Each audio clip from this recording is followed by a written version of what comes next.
The deep recession that ended in June 2009 has been followed by a very tepid recovery.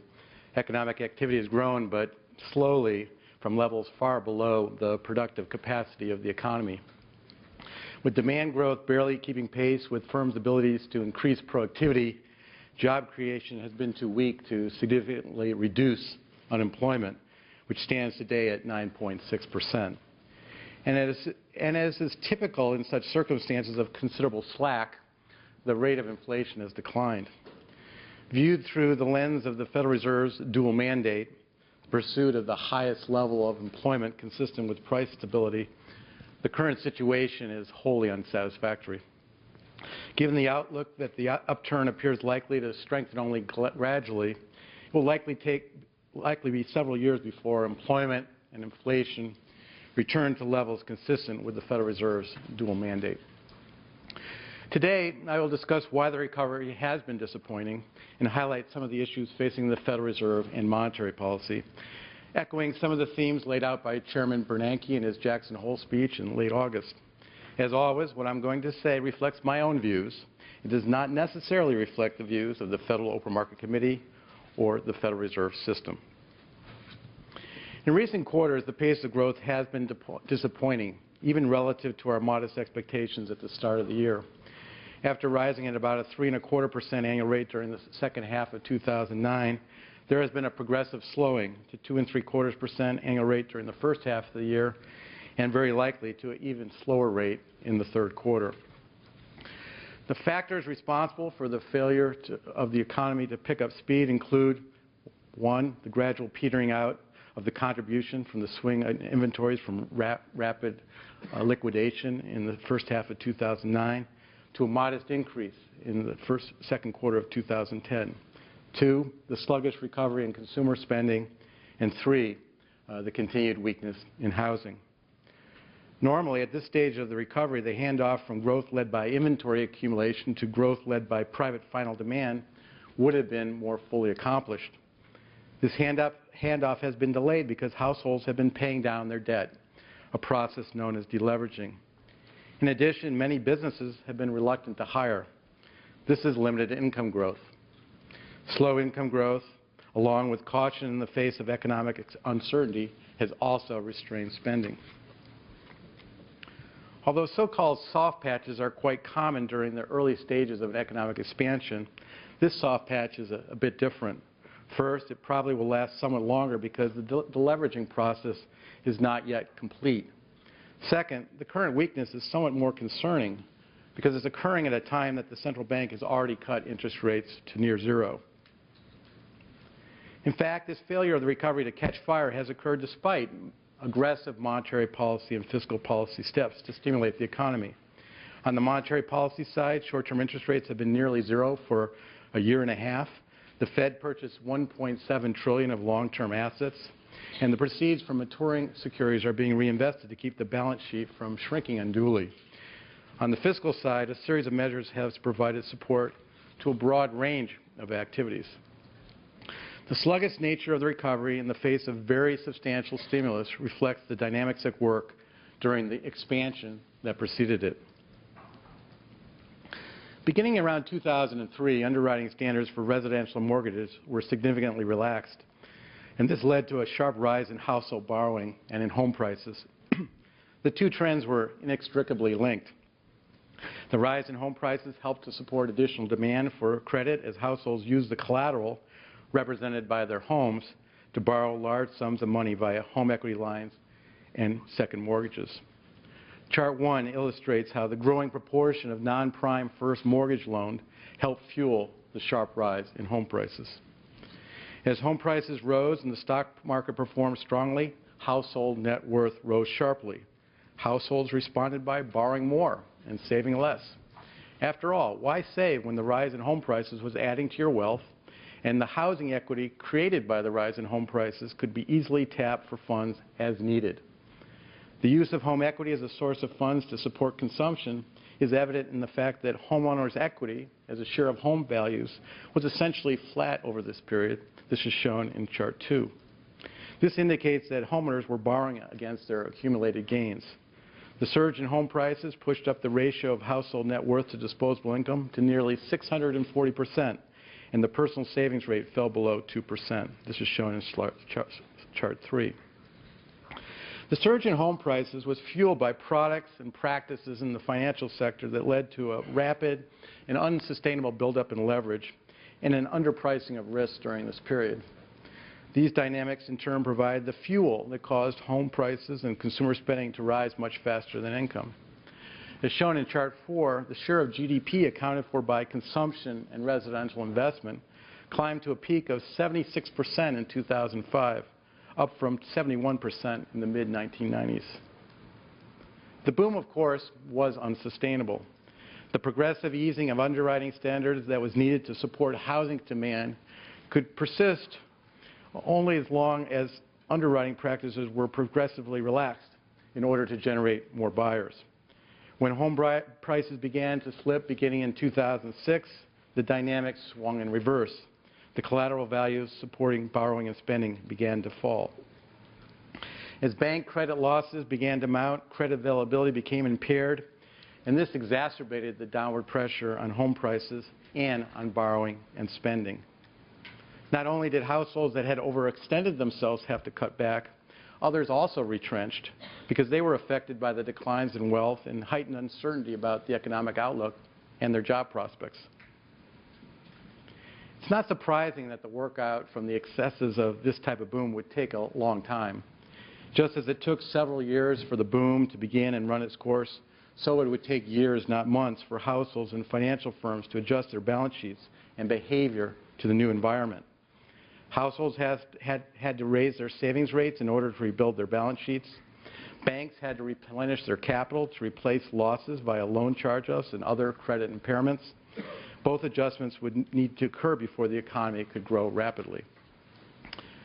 With this in mind, the two key questions are, 1, where are we in the adjustment process? And 2, what, if anything, can monetary policy do to facilitate a smoother adjustment and more rapid progress towards our dual mandate objectives?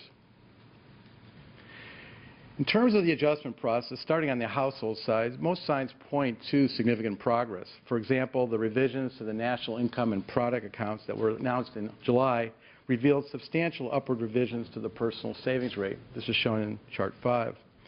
The current savings rate is broadly consistent with the historical relationship between personal savings and the household net worth to income ratio. Of course, part of this story depends on the stabilization of household net worth, which had earlier fallen sharply due to declines in both home and equity prices. Although household net worth dropped significantly again in the second quarter, according to the flow of funds accounts, the subsequent rise in the U.S. equity market is likely to have reversed that decline. Meanwhile, housing price declines have moderated substantially, helped in part by the fact that the low level of mortgage rates, combined with the sharp drop in home prices, has resulted in a sharp improvement in affordability. This is shown in chart 6. Households have retrenched in terms of their borrowing, and this has helped push down the household debt-to-income ratio sharply from its peak in 2007. Another factor behind the fall in this debt-to-income ratio has been credit losses and debt forgiveness. Since 2007, charge-offs have reduced household debt outstanding by over $880 billion. Some argue that the decline in the house debt-to-income ratio must go much further before the deleveraging process can be complete. After all, the house debt-to-income ratio is still far above the level reached as late as 2002, before the surge in household borrowing began.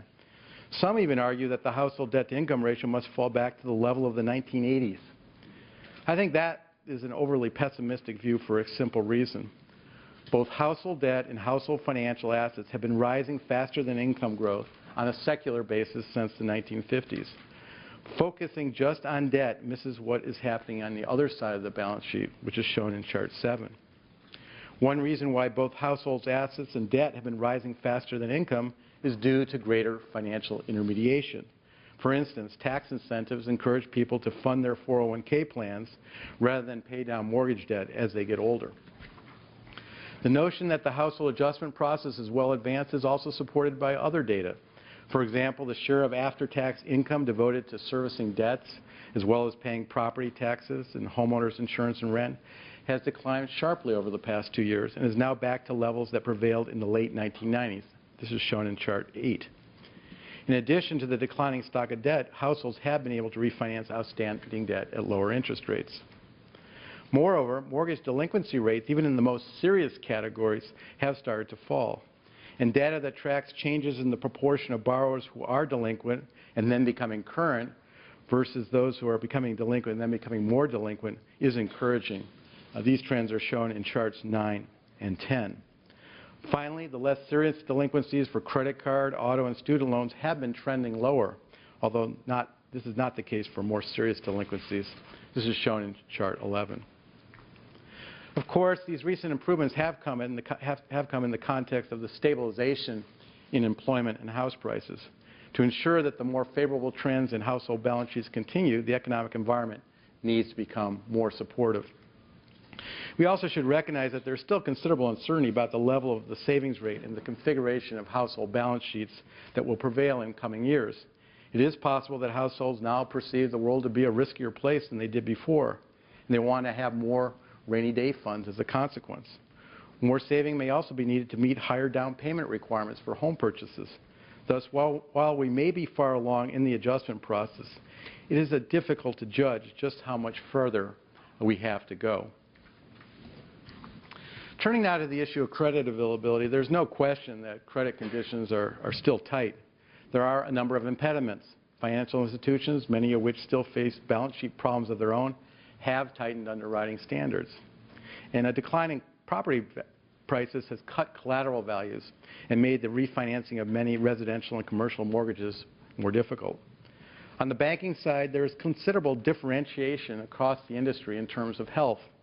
The largest banks in the United States are generally in much improved condition following the Supervisory Capital Assessment Process, or SCAP, in 2008, which led to substantial additional equity raising. For smaller banks, the situation is more mixed.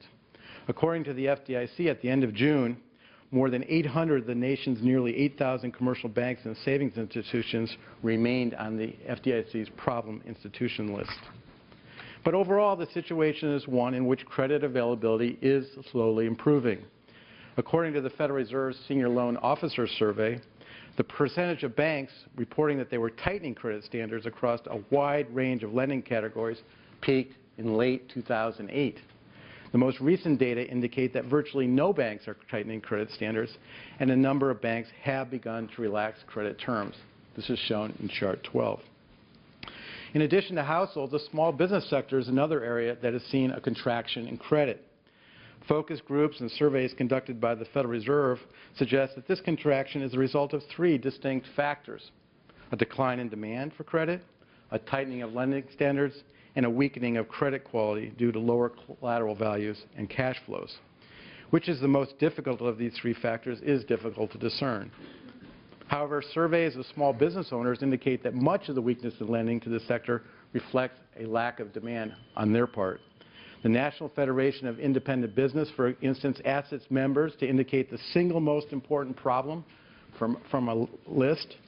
For some time now, the response, poor sales, has been the most frequently cited problem.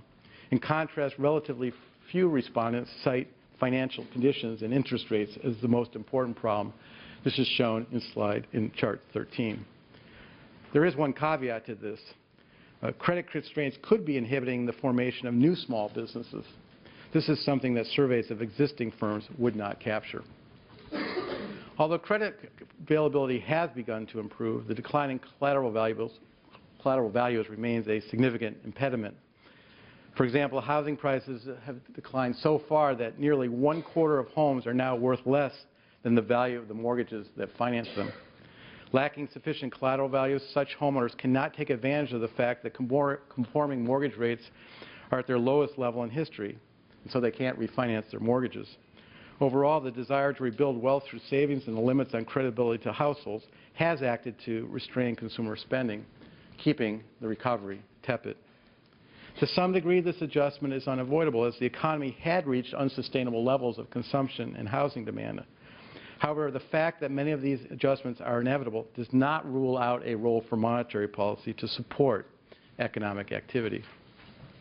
Very low interest rates can help smooth the adjustment process by supporting asset valuations, including making housing more affordable, and by allowing some borrowers to reduce their debt interest payments.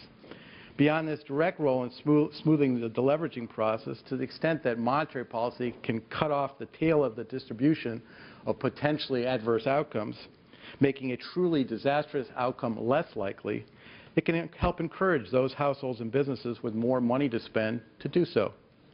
Today's low and falling rate of inflation at a time when interest rates are near zero is a problem that is slowing this adjustment process. Currently, by most measures, inflation is below the level that members of the Federal Open Market Committee view as consistent with price stability. Although the Federal Reserve has no formal numerical inflation target, it is noteworthy that the long-run inflation forecasts of the FOMC members cluster around 1.75% to 2% for the personal consumption expenditures deflator. This compares with a 1.5% increase for this deflator on a year-over-year basis and 1.4% when we exclude food and energy prices.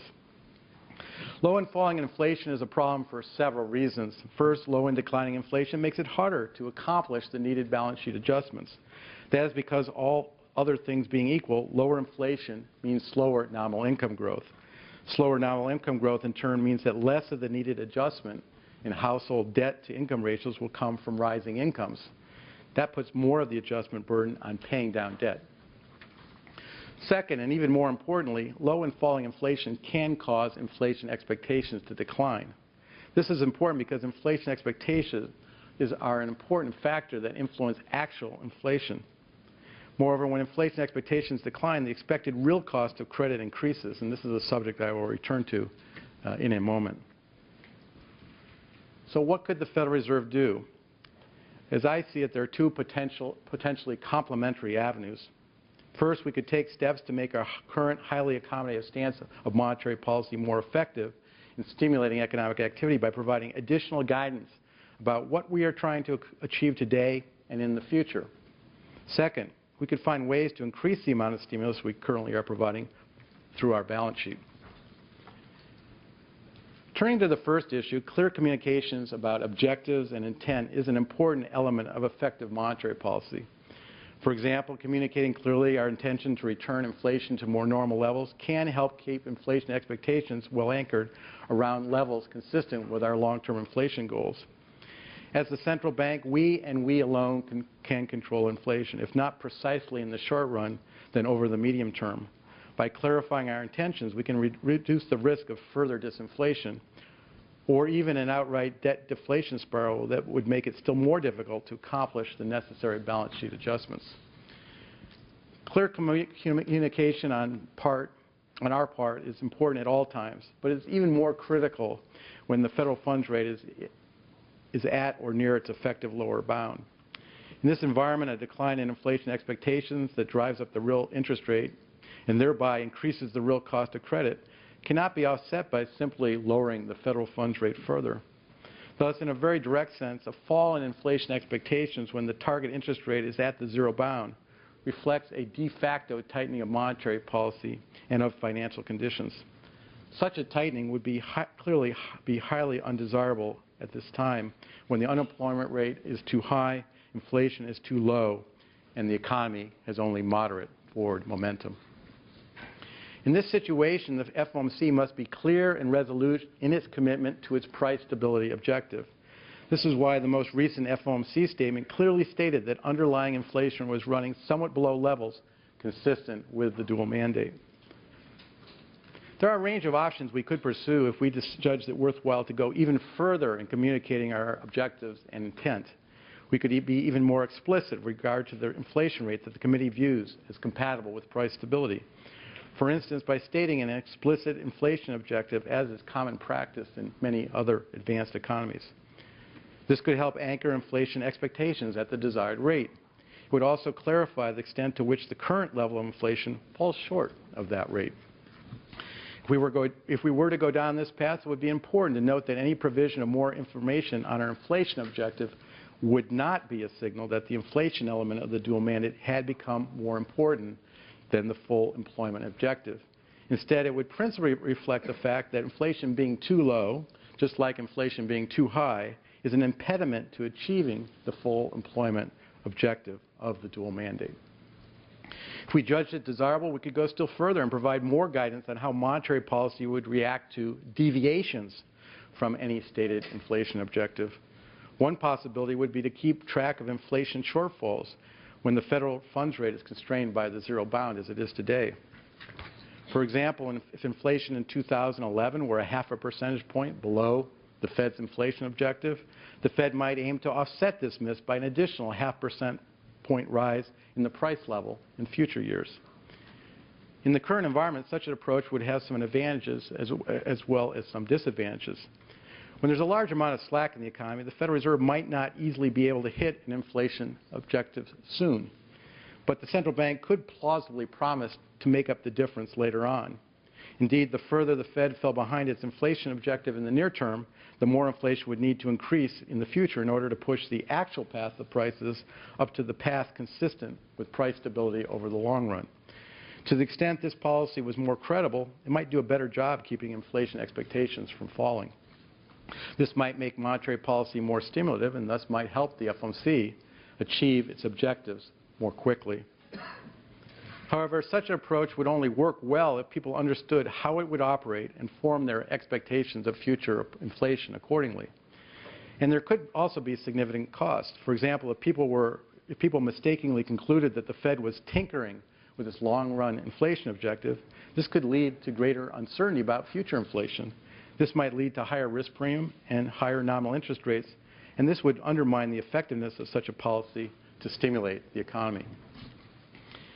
In addition to communication strategies, the Fed has a second set of tools, namely the ability to expand its balance sheet to stimulate activity and move inflation towards desired levels, either by purchasing medium and long-term Treasury securities or agency mortgage-backed securities.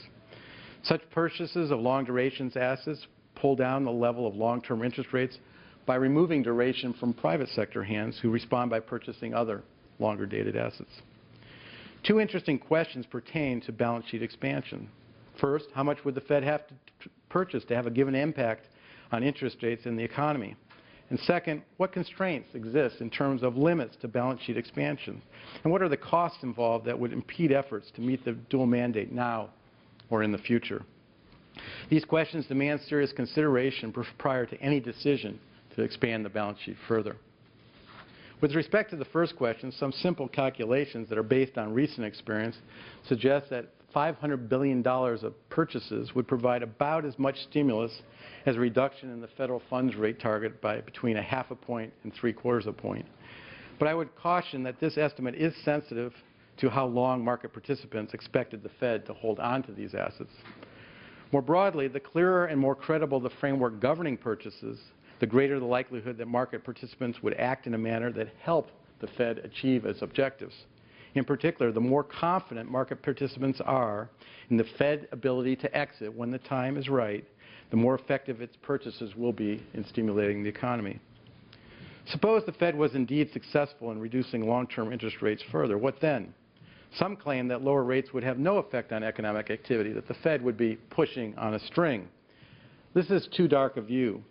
Although the responsiveness of demand to reductions in interest rates is probably lower in a world in which balance sheet constraints are important, the responsiveness is not zero. I believe that it remains significant. Even in today's challenging circumstances, lower long-term rates would support the economy through a number of channels.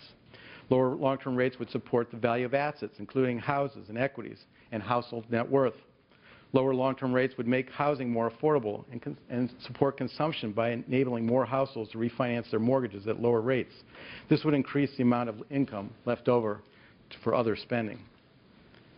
Of course, this channel can be made more powerful to the extent that further progress can be made in efficient mortgage debt restructurings that allow households with negative equity in their homes to take advantage of the drop in mortgage rates. In addition, lower long-term rates would reduce the cost of capital for business, thereby fostering higher levels of capital spending for any given economic outlook. In considering the limits to balance sheet expansion, there are two constraints, one major and one more minor. The first constraint is the risk that the balance sheet expansion might cause inflation expectations to become unanchored, leading to higher risk premium. This risk is presumably greater in a period in which budget deficits are high, as they are today. If exit concerns were to rise as purchases increase, then a rise in the inflation risk premium could conceivably offset at least some of the expected fall in interest rates. In contrast, the more credible the ultimate exit strategy, the less likely it is that inflation risk premium would go up, and the more effective purchases would be in lowering long-term rates. Also, the more credible the ultimate exit plan, the more confident investors would be about the Fed's willingness to do what is needed to accomplish its objectives. This is important because it would help stabilize longer-term inflation expectations at levels consistent with the dual mandate. The FOMC should be able to assure investors that it has both the means and the will to exit when, but not before, the time is right. That is because the Federal Reserve has the tools to control financial conditions and credit creation, even with an enlarged balance sheet. Payment of interest on reserves allows us to control short-term rates with even a large amount of excess reserves in the system. In addition, we can drain excess reserves in several ways. We've developed term deposit accounts and the ability to conduct reverse repurchase operations with a large number of counterparties that would allow us to drain a large volume of reserves in a short period of time. Also, when the time is right, the Fed can always sell assets. Such asset sales would lead to a rise in longer-term rates, and this would have a contractionary effect on the demand for credit. I am very mindful of the concerns here and abroad that balance sheet expansion could be interpreted as a policy of monetizing the federal debt. However, I regard this view as fundamentally mistaken. It misses the point of what would be motivating the Fed. The FOMC would only engage in large-scale asset purchases in order to push the economy more rapidly to the dual mandate goals of full employment and price stability. Once these goals were accomplished, there would be no further basis for purchases, regardless of the government's fiscal positions, because additional purchases would not be consistent with this mandate. The second constraint is that further balance sheet expansion would increase the Federal Reserve's interest rate risk by raising the maturity mismatch between its assets and liabilities.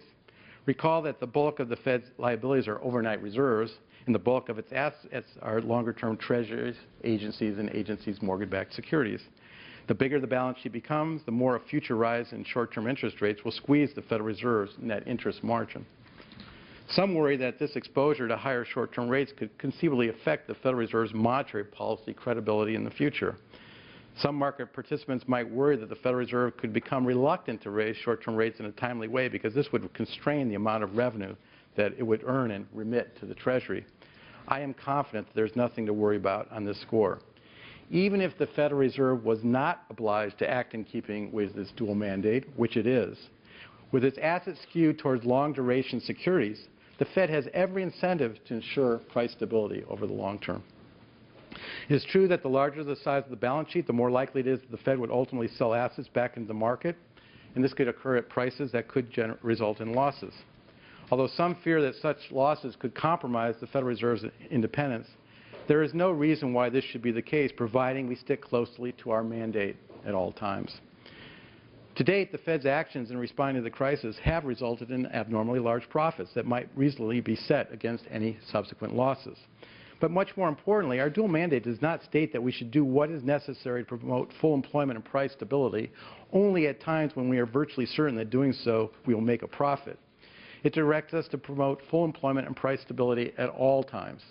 Profits and losses in any given year are much less important than getting the U.S. economy back to the highest level of employment consistent with price stability. In making our assessments about next steps, we need to be a bit humble about our capacity to forecast how market participants would respond to our actions. We do not control their behavior, nor do we have much historical experience that we can draw on to easily assess how they are likely to react to what we do. Even viewpoints that turned out to be incorrect could persist for a long time and generate adverse consequences. It's not enough for us to be right in theory. We also have to be convincing in practice and explaining why concerns we think are misplaced are indeed unwarranted. As Chairman Bernanke indicated at Jackson Hole, the FOMC's decision with respect to providing additional accommodation will be made by weighing the costs against the benefits. This is a dynamic process which depends on the evolution of the economic outlook and our own ability to learn how to become more effective in improving the cost-benefit trade-offs. And at its last meeting in September, the FOMC said it is, quote, prepared to provide additional accommodation if needed to support the economic recovery and to return inflation over time to levels consistent with its mandate.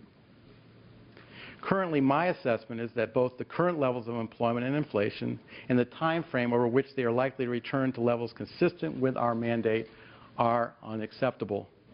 In addition, the longer this situation prevails and the U.S. economy is stuck with the current level of slack and disinflationary pressure, the greater the risk that a future shock could push us still further away from our dual mandate objectives and closer to outright inflation.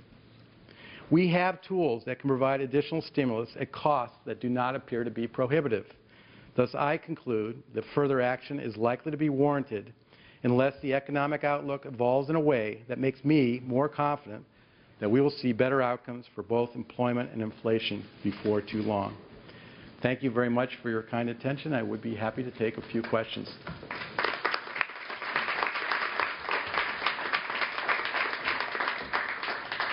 I'm going to start with a couple, and hopefully we'll have time for one or two from the audience. Last night, a group of us were over at Reuters hearing Joseph Stiglitz.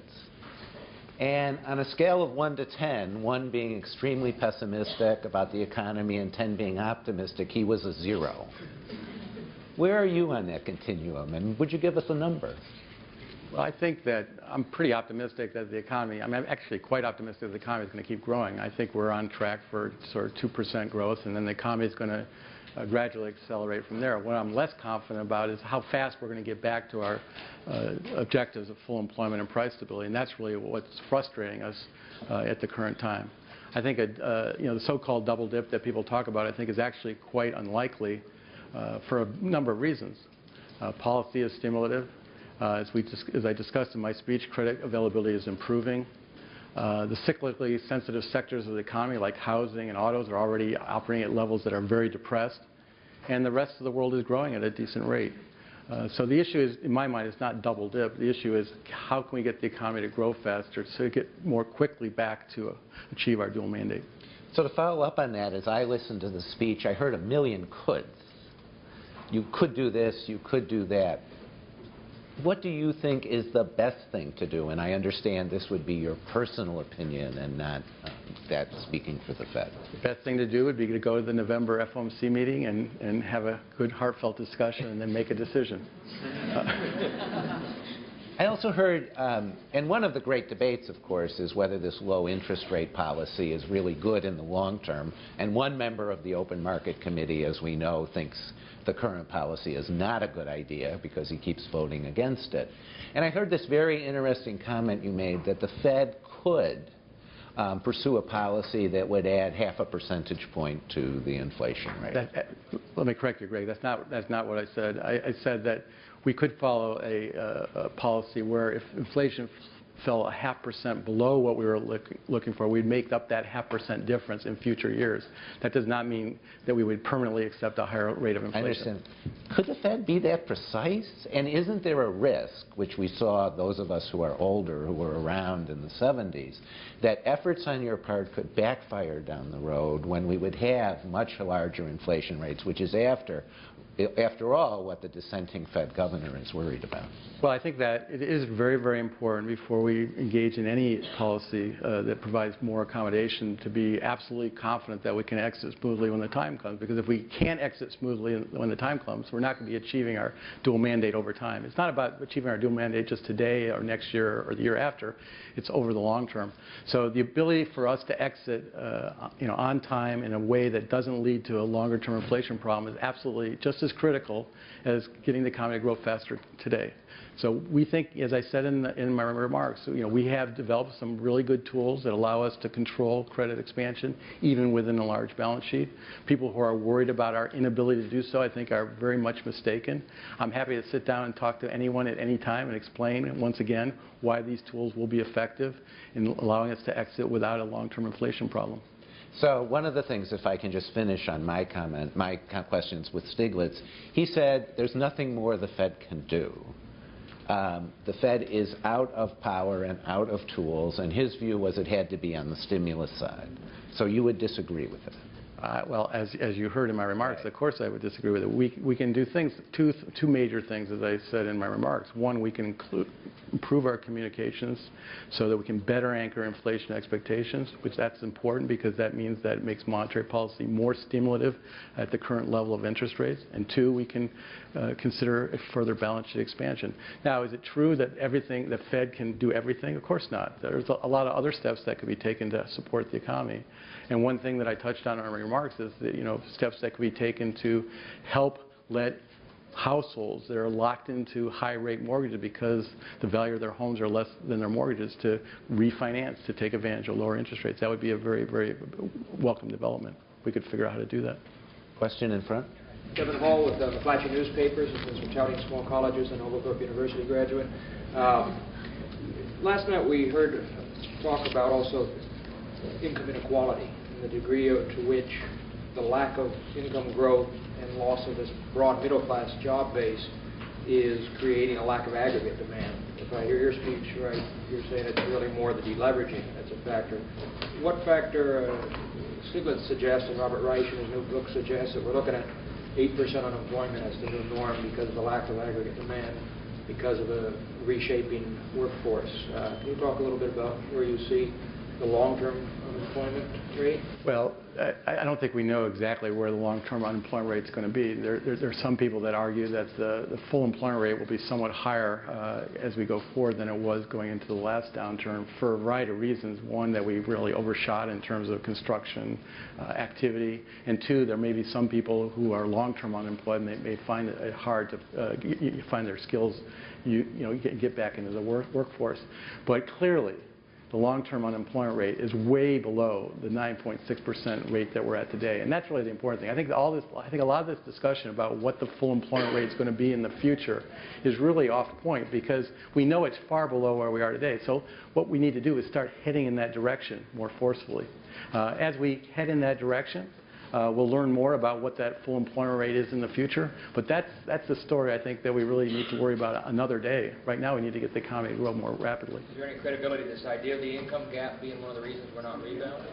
I think that it's certainly true that the income distribution has been more skewed. I haven't really seen much that provides convincing evidence that this is a factor, an important factor that's impeding the recovery. Surely we have more questions. One over here, Steve. Can you talk about the number that you think the Fed ought to do in terms of additional QE and how it ought to announce it? Would you favor announcing a large number at the outset or doing so incrementally? That's why we have the November FOMC meeting, Steve. I'm not going to presume to speak for the FOMC or even prejudge what I'm going to be advocating at that meeting. Way in the back, stand up and speak as loudly as possible. Sure. To what extent are commercial real estate trouble that last? The question is, to what extent are commercial real estate troubles in the New York area and the rest of the country inhibiting the recovery? Well, the commercial real estate activity in terms of actual construction has already come down a lot, so that's probably not a very significant problem going forward. Where commercial real estate is going to have a little bit more lasting problem is on bank portfolios. A lot of the commercial real estate loans that they made, a lot of them are current, but the problem is that the value of the property is now worth less than the value of the loan, and so when the loan comes due, something is going to have to happen. There's going to be some sort of restructuring. So this is going to put a little bit of pressure on some of these banks. Now, the good news about this commercial loan problem is it's not lumpy. It falls gradually over a whole number, a series of different years, a little bit in 2011, some in 2012, and so on.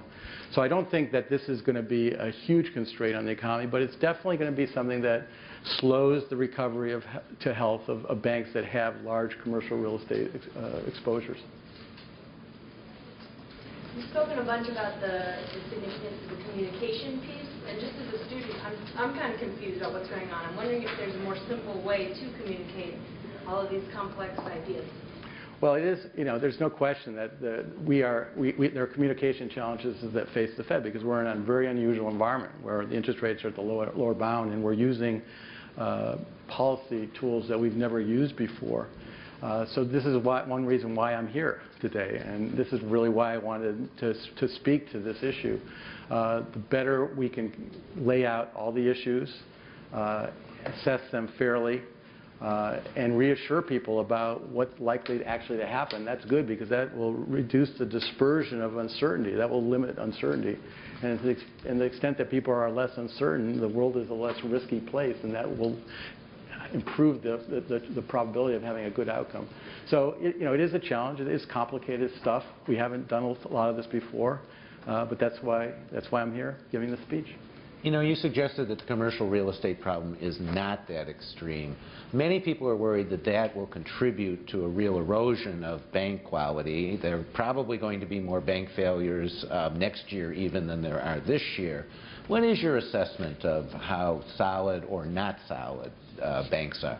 Well, as I said in my remarks, there's a real differentiation between the largest banks and the smaller banks. The largest banks were forced through the supervisory capital assessment process to go out and raise a lot more capital, make sure they had enough capital even for a stress environment, an environment worse than what we actually had. And so most of the largest banks are in quite good condition. The smaller banks had more of a concentration of commercial real estate and weren't forced to raise as much capital. And so their workout's going to be a little bit longer. But I think the important thing to focus on is not really the condition of the banks, but what's the consequence of that in terms of credit availability. And the good news there, as you saw, is that credit conditions are no longer being tightened, and some banks are actually starting to ease credit. So if you think about it in terms of the change in credit availability is becoming more available today, and that's very helpful. Do you expect you won't tell us what you're going to say at the November FOMC meeting. I guess, do you expect there to be news? Do you expect there to be the kind of action that will get the TV cameras excited? We'll have to wait and see, Steve. I think we're out of time. I have a 9:15 cutoff point. I want to thank you very much for a very